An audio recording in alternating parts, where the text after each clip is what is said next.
let's cover a receive payment in QuickBooks Online. Hopefully, you as a business get many receive payments for lots of dollars. So let's cover that coming up next.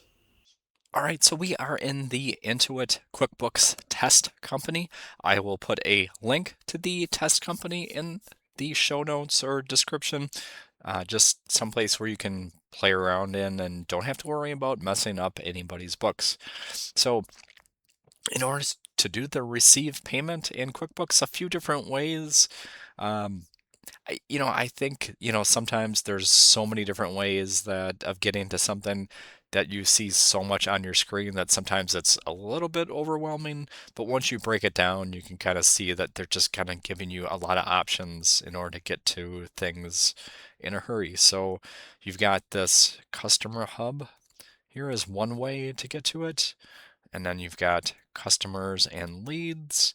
So that's one way. If we go back to home, another way to get to it, we've got our all apps here. We've got the customer hub, and we've got customers and leads. That is another way of getting to your customers with this receive payment link, and another way.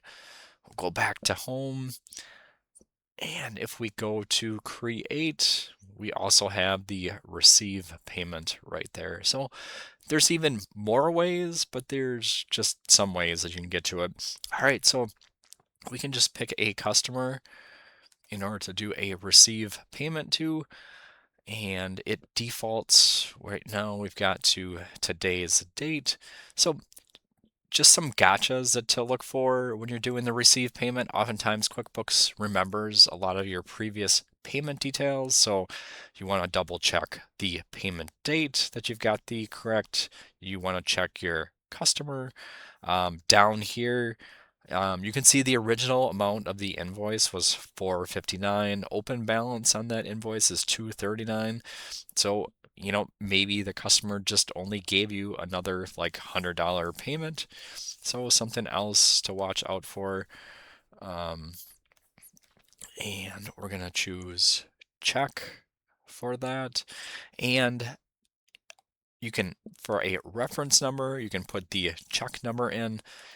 That will help you if you ever need to kind of dig back through things and reference what check they paid you with. Maybe your customer calls you up and says, "Hey, what check number did I pay with?" So then you can record that, and you've got that information here. Also, this deposit too, QuickBooks always recommends to use the undeposited funds account.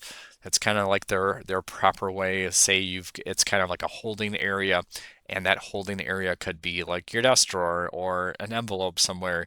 And say that day you've taken in like 5 customer checks and now you've got them in an envelope. They have not been deposited to the bank. So then you can just say deposit undeposited funds is where you're going to put the payment in. On the flip side, a lot of people use the mobile deposit. So maybe you've got the check in hand and maybe you're just going to turn around and right away put it into your checking account. So multiple different ways, multiple different situations, and then you can record and close for that. All right, so that is receiving a payment in QuickBooks. If you have any questions, please don't hesitate to ask. Thanks for watching, and we'll see you in the next one.